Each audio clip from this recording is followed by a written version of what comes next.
Buenísimas, buenísimas, buenísimas, buenísimas. Recontra buenísimas. Mañanas. Mi Cristo interior salud y bendice al Cristo interior de las personas que se van a conectar hoy, mañana, cualquier día. Y también de aquellos que quieren conectarse en el tiempo. Hoy es martes 4 de febrero de 2014. El programa es el número 681. ¿Cómo? Que el espíritu de sabiduría descienda sobre nosotros todos y nos ilumine a mí para decir lo que debo decir a ustedes, para entenderlo. Gracias por sus correos, gracias por lo que en ellos dicen, gracias por algunos el esfuerzo de escribir, decía alguien hoy. Estamos en las postrimerías de Cabaret Místico, entrega número 17 de Alejandro Jodorowsky. Alejandro Jodorowsky. Dice así el programa de hoy. El yo esencial colectivo, siguiendo una tradición milenaria, ha inventado chistes sobre elefantes. He aquí 3. Cuentos sobre elefantes. Es fácil acusar a alguno de mentiroso, pero ¿cómo estar seguro? Por ejemplo, si usted me señala su buzón asegurándome que está vacío el buzón de correo, y yo decido abrirlo y dentro encuentro un elefante, dígame, ¿quién ha mentido, usted o yo? Piénsenlo. Un célebre explorador ha sido capturado por una tribu de salvajes que lo condena a que un elefante le aplaste la cabeza. Lo amarran y lo tienden en el suelo. Se acerca un enorme elefante blanco que levanta sus gruesas patas sobre la cabeza del infortunado explorador. Justo en ese momento la mirada del paquidermo y la mirada del hombre se cruzan. El explorador retiene una exclamación de alegría. Recuerda, hace 10 años al pie del Kilimanjaro, socorría a un elefante blanco alcanzado por una flecha. La bestia se me acercó casi agonizante, le extraje la flecha, le desinfecté la herida durante varios días y finalmente le salvé la vida.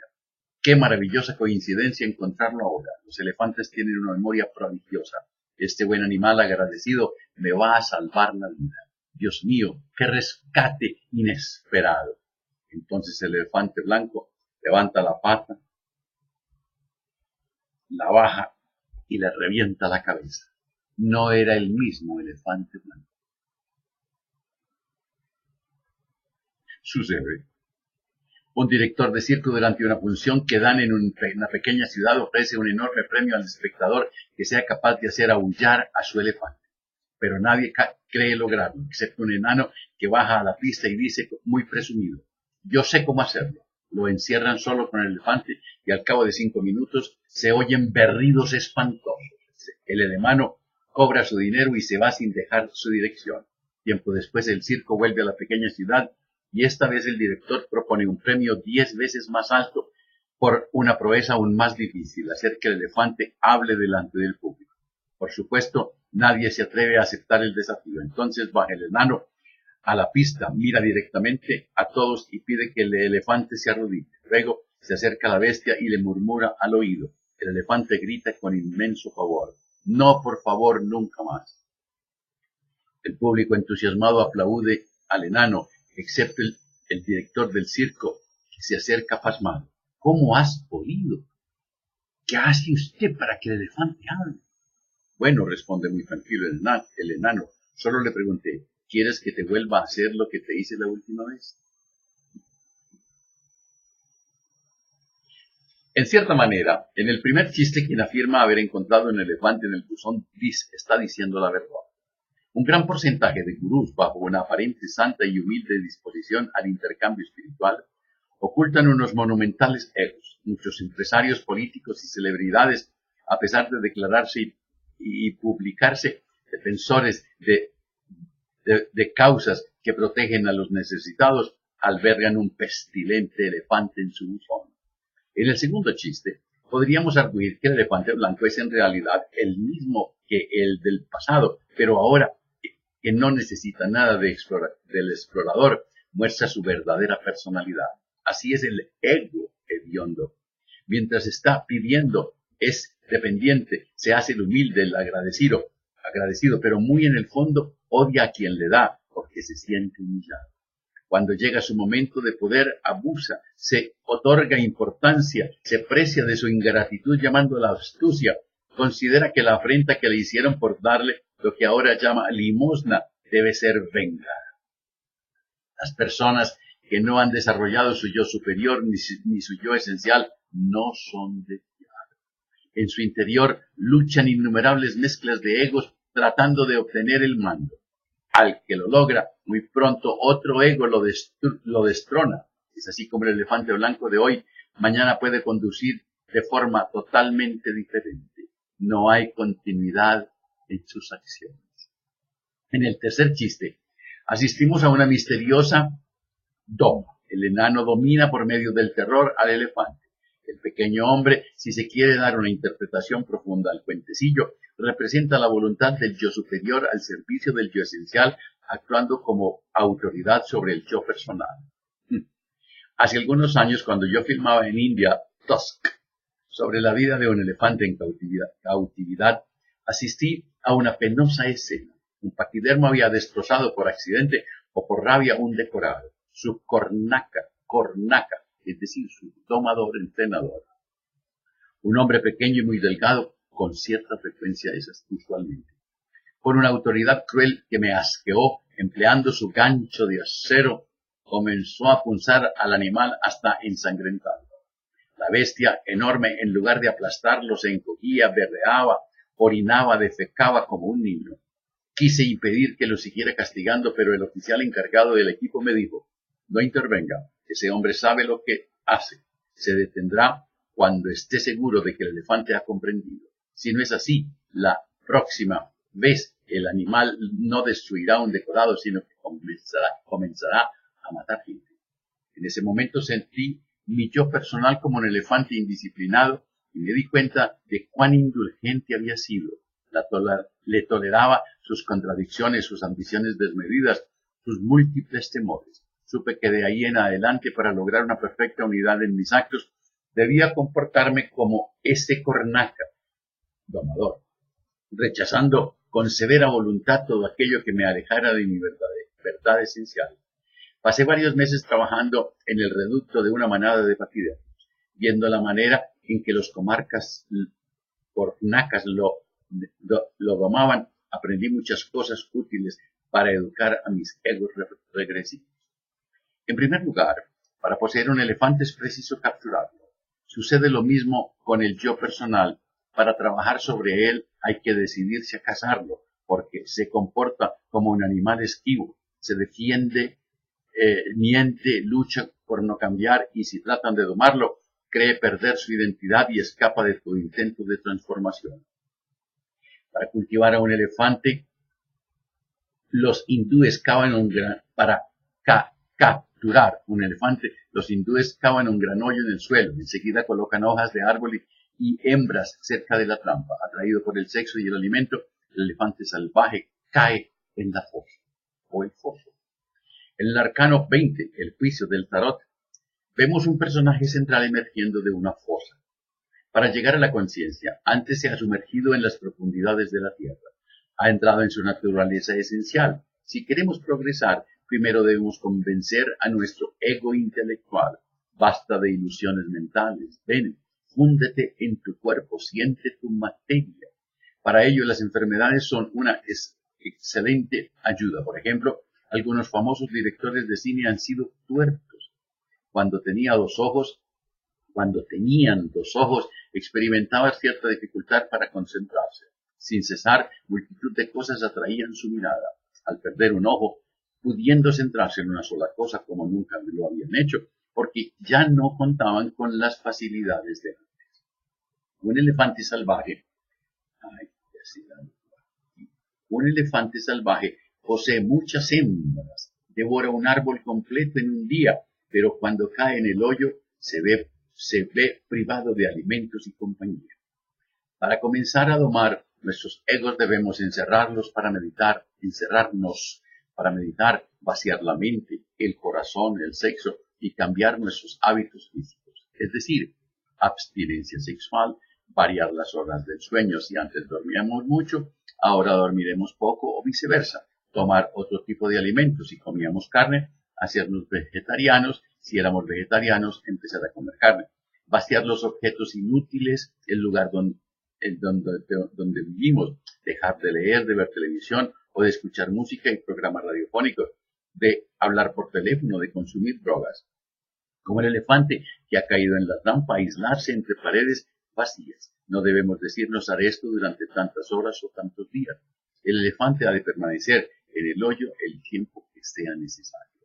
Cuando el elefante esté exhausto, se le saca de la trampa, se le amarra con una gruesa cuerda la pata trasera izquierda a un árbol robusto y se hace lo mismo con la pata delantera derecha. Así, amarrado en diagonal entre dos árboles, el elefante se encuentra estirado. La marcha, los paseos, las búsquedas se han detenido. Ya no puede elegir. Esta situación, al despertarle una rabia tremenda, le proporciona nuevas fuerzas. Mueve lo único que puede mover, su trompa, haciéndola girar como una hélice. Si le ponen una rama o a su alcance, en lugar de devorarla, la arroja lejos con una violencia impresionante. Si lo dejaran suelto, sería capaz de matar a cientos de personas. Ciertos individuos parecen muy gentiles, pero en el fondo llevan dentro un mar de rabia no expresada. Son cóleras que acarrean desde su infancia producto de abusos, prohibiciones arbitrarias, ausencias o falta de atención y de cariño. A veces la furia secreta es tan grande que el que la padece engorda, otros adelgazan, a veces se les tuerce la columna vertebral, se llenan de eczemas o echan a perder su dentadura. Son los mordiscos, gritos, puñetazos o patadas que no se han atrevido a dar. Para domar el yo personal debemos permitirnos, como el elefante atado a las patas de dos árboles, expresar nuestra rabia. Uno de estos árboles es la familia materna, el otro la familia paterna. La cólera que llevamos dentro comienza cuando aún somos un feto en el vientre de una madre neurótica y se acentúa al entrar en contacto con los dos árboles genealógicos que se han unido cuando nacemos. Esta cólera se nos extiende hasta nuestros propios hermanos, padres, tíos, abuelos o bisabuelos, hasta la sociedad o la historia, incluso más allá aún, hasta la totalidad del universo, hasta Dios, monstruo, cruel, vengador, asesino. Cuando el niño sufre, acumula una rabia cósmica. Hay que pararse frente a un muro y gritar, llorar, golpearlo con violencia, insultar a quien le venga a la mente, vaciarnos de tal indignación. Esto nos hará darnos cuenta de que encerrábamos en nuestro corazón un elefante loco de furia. Algunos que no han tratado de domar sus egos atropellan transeúntes con su automóvil con la excusa de que iban bebidos o bien, aunque sean profesores de filosofía, estrangulan a su mujer o se suicidan lanzándose por una ventana. Muchos creen estar bien porque se sienten satisfechos, pero apenas los acosa una penuria, el elefante loco los domina. Las rabias acumuladas poco a poco van convirtiéndose en odio a la vida y a la autodestrucción. El elefante amarrado expresa su cólera precisamente porque las cuerdas le impiden actuar. Cuando se emprende la doma del yo personal, aprendemos a aceptar los sentimientos violentos o negativos sin ninguna vergüenza, pero para luego poder expresarlos. Lo que es, es. Por ejemplo, podríamos cavar un hoyo en la tierra, tendernos de bruces y vaciar en él, vociferando nuestros insultos y quejas. Luego volver a llenar el agujero, dejando así metafóricamente enterrada nuestra rabia. Una vez que el elefante, sin comer ni dormir, ha expresado su furia, se entristece. Parece decidido a morir.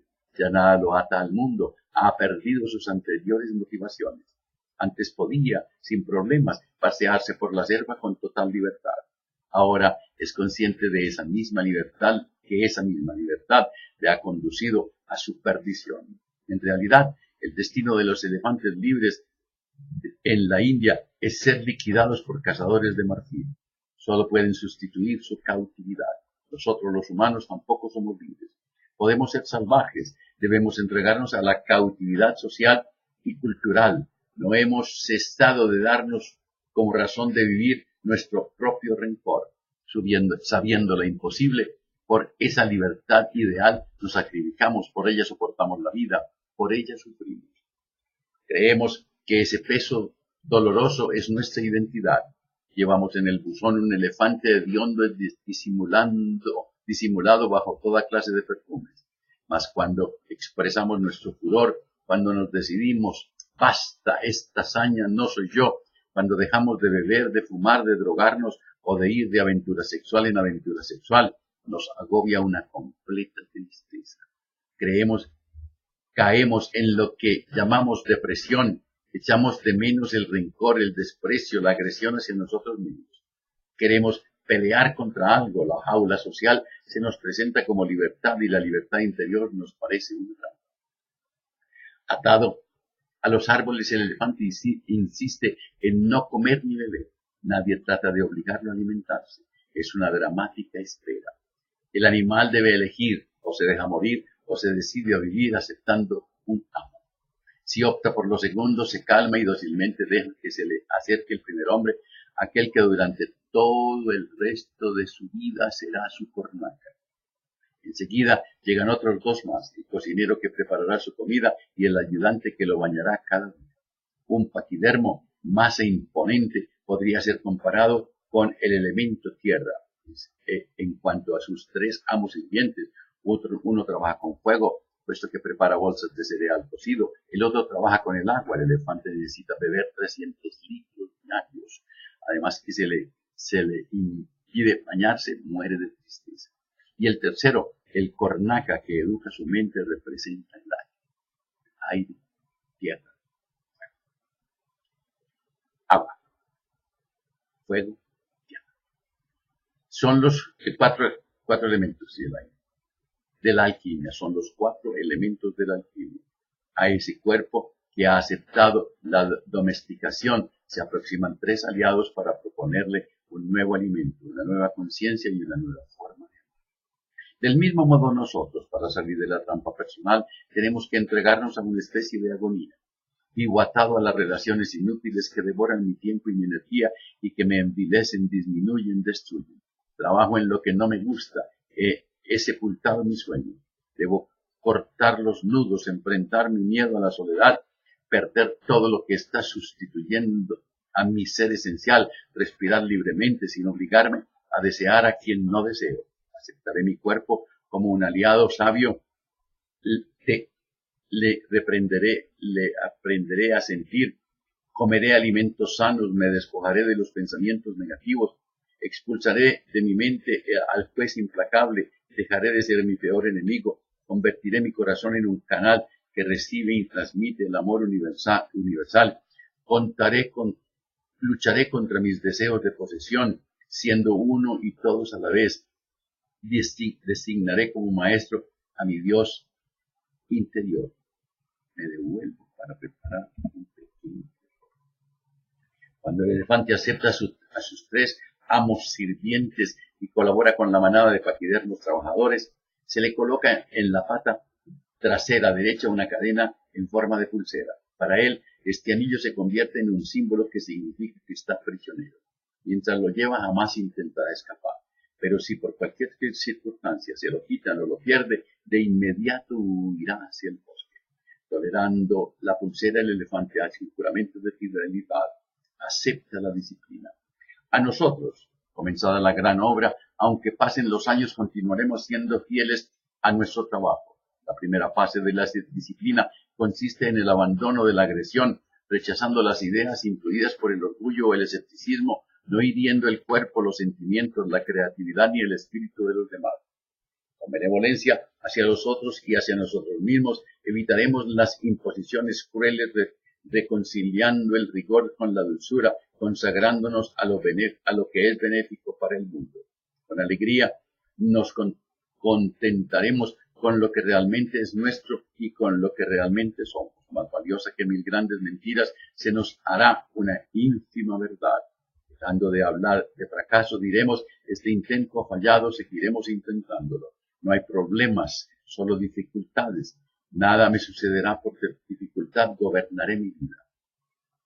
Cuando el elefante acepta la pulsera en su pata, cambia sus berridos salvajes por un nuevo idioma que consiste en solo 2 palabras. Mot, avanza, jara, detente.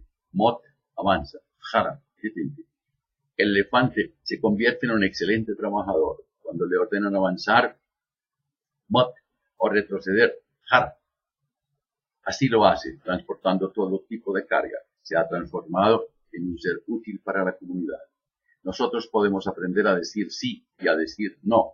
Somos capaces de vencer la inercia y darnos la orden de avanzar hacia nuestra realización o bien de rechazar lo que nos es nocivo. La comida que le ofrece el cocinero ha sido preparada con gran dedicación, pensando en las necesidades energéticas del elefante. Nosotros, aparte de habilitarnos a comidas saludables, debemos alimentar nuestros sentidos, nuestra creatividad, nuestro mundo emocional. Así dejamos de ser personas que se enganchan a la primera cosa, sea en la amistad, el amor o el trabajo que se les solicita. Debido al miedo a perder sin confianza en ellas mismas, carentes de disciplina, estas personas no desarrollan la capacidad de elección y aceptar, por ejemplo, alimentos contaminados o nocivos. Son en el fondo niños ciegos, incapaces de verse y por lo tanto de ver a los otros. Si establecen una pareja, esa relación va de crisis en crisis, convirtiéndose al final en una guerra continua. Las elefantas domadas ayudan al nuevo macho a integrarse en la manada. Nosotros debemos relacionarnos íntimamente solo con personas que hayan alcanzado nuestro nivel de conciencia. A quienes aún no se hayan sometido a la autodisciplina, podemos ofrecerles ayuda, pero sin entablar contactos amistosos o sexuales. Los terapeutas que se hacen amigos de sus pacientes o se acuestan con ellos cometen un lamentable error. Si no se puede poner el pie en la nómina. Las elefantas ayudan al nuevo compañero, pero no se aparean al principio con él. Se impide al paquidermo salvaje actuar como un macho antes de estar completamente domado. Solo podrá materializar sus deseos cuando la doma haya concluido. Entonces se le concede una hembra. Satisfecho con alegría infinita, el elefante al alba se dirige al trabajo. Avanza arrastrando una cadena de 7 metros que ha sido añadida a su pulsera. Con el cornaje en su nuca se ha convertido en constructor. Y así sucede con nosotros ahora. Nos levantamos alegres para continuar con el trabajo. Trabajar en lo que nos gusta nos parece una fiesta. Desarrollamos la creatividad positiva con profundo placer. Por el contrario, gastar nuestro tiempo en fiestas destructivas nos angustia. Trabajando con disciplina, salimos de la hediondez y entramos en la fragancia. Los 3 amos sirvientes del elefante nunca lo dejan solo. Se despiertan con él, trabajan con él, lo alimentan, lo bañan, duermen junto a él. Nuestro intelecto vaciado de conceptos inútiles, nuestra emoción liberada de todos los rencores y nuestra libido purificada de deseos no auténticos nos inunda el cuerpo de energía con la fluidez de un río limpio y transparente. El elefante soporta sus rudas tareas porque tiene un par de horas de reposo en que lo llevan al río, lo sumergen en el agua y le rascan el cuerpo, que contrariamente a lo que pudiera pensar, tiene una piel muy sensible. Su mayor placer, aparte de poseer a las hembras, es ser rascado por sus 3 amos sirvientes. Gozoso, se revuelca en el agua, ofreciendo todo su cuerpo. Luego regresa al trabajo cargado de alegría. Cuando entramos en la vida iniciática, debemos también darnos tiempo para satisfacer a nuestro yo personal, comer lo que nos apetezca, ver películas entretenidas, asistir a un partido de fútbol, un ring de boxeo, un concierto, una discoteca, leer revistas eróticas, cómicas, en fin, jugar. Hay personas que ejercen tal severidad sobre ellas mismas que a la larga arruinan su trabajo espiritual. Su neurosis acaba sobrepasando la de aquellos que se revuelcan en la mediocridad. Debemos tratar a nuestro yo personal como si fuera un niño, o sea, no se le puede tener estudiando todo el día, hay que concederle recreo. Un carnaval es necesario de cuando en cuando. Después de los momentos de libertad caótica que nos ha ofrecido, podemos entregarnos a la más férrea de las disciplinas. El elefante parece ya completamente domesticado. Trabaja como el que más, pero de pronto por un pequeño agujero que tiene bajo cada 100 le comienza a correr una sustancia grasa, untuosa, de intenso aroma. Es el almizcle. Esto indica que el animal está en celo. Sus sirvientes entonces lo dejan tranquilo, sin forzarlo a trabajar, porque si lo hacen, él no obedecería, y si insistieran podría llegar a matarlo. El celo, deseo sagrado al servicio de la reproducción, no admite.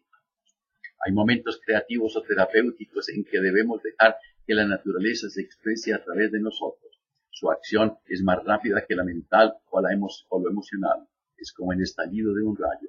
En trance nos entregamos a aquello que nos reclama sin dudar. El más leve titubeo rompería el encanto y la autenticidad. Hemos logrado alcanzar la certeza. Preguntan a Ramakrishna, ¿cree usted en Dios? El maestro responde, no. Sorprendidos, los que lo interrogan exclaman, pero ¿cómo es posible que un gran místico como usted diga que no cree en Dios? Es que yo no creo en Dios, porque es que yo lo conozco. Yo sé quién es Él. El que cree no sabe. El que sabe. Cuando un elefante está en reposo, no apoya su trompa en la tierra, sino que la introduce en su boca. También antes de comer cualquier cosa, sopla con fuerza sobre el alimento. Se protege así de que algún insecto, por ejemplo una hormiga, pudiera penetrar en su trompa, llegar al cerebro y enloquecer. Con sabiduría natural, elimina cualquier peligro posible antes que se produzca. Sabe prevenir los posibles peligros que advertimos en un contrato que debemos firmar acabarán un día u otro por afectarnos. Donde hay un punto débil, aquello que lo rodea, por muy fuerte que sea, termina por desmoronarse junto a él. Un grupo social nunca se define por el más sabio, sino por el más torpe. Roland Topper dijo una vez, 1 gramo de caviar en 1 kilo de excrementos no cambia nada. 1 gramo de excrementos en 1 kilo de caviar lo arruina todo. Cuando actuamos o nos relacionamos deberíamos proceder como el elefante. Antes de comprometernos debemos eliminar las hormigas, es decir, establecer contratos claros, nunca para siempre, sino para un plazo limitado que permita renovarlos discutiendo sus términos a la luz de los cambios que trae el tiempo. Debemos estar alerta, un lenguaje debe ser interpretado desde distintos puntos de vista. Un hombre envía este mensaje a un hotel mexicano. Resérvenme para tal día una suite con vista al mar, 2 almohadas de plumas, una gran cama, un buen minibar, etcétera, etcétera, y etcétera. Días más tarde llega a México. En su suite con vista al mar encuentra un agradable minibar, 2 almohadas de plumas y dentro de la gran cama 3 prostitutas desnudas. Llama por teléfono a la recepción. ¿Qué significa esto? Yo nunca pedí tal cosa. Pero señor, son sus 3, etcétera. Si los términos no son claros, el día en que nos encontramos con un abogado defensor sufrimos las consecuencias. Estos seres se las arreglan para tener siempre la razón. Apenas cometen un error, hacen cuanto pueden por demostrarnos que somos nosotros quienes hemos cometido el fallo y no ellos. Nunca reconocen el daño que causan. ¡Qué maravilla! ¡Qué maravilla!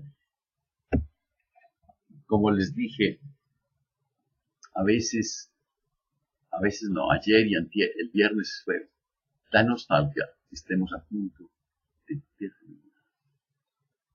Qué cantidad de cosas tan interesantes en las que no pensamos en el día de hoy. Pero Jodorowsky las trae en este libro. Fantástico. Me encanta lo que hago. Cuando te abrazas, cuando te quieres, cuando te amas, la vida te abraza, la vida te quiere, la vida te ama. Mañana, miércoles, la entrega número 18. Que la prosperidad, la armonía, la sabiduría y el amor sean con ustedes y sus familias, conmigo y mi familia. Recuerden, a veces pasamos días taciturnos, malhumorados. ¿Qué hay en tu alma? ¿Qué guardas? ¿Qué escondes? Habla con el espíritu de la sabiduría. Quítalo, cuéntalo, en silencio. Y si algo encuentras, perdona, ama, agradece. Si es contigo, perdónate, ámate, agradece.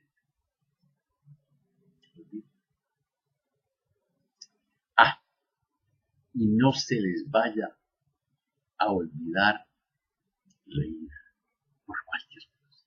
Pero rían, rían. Y si no tienen de qué reírse, cuéntense un chiste que no sepan.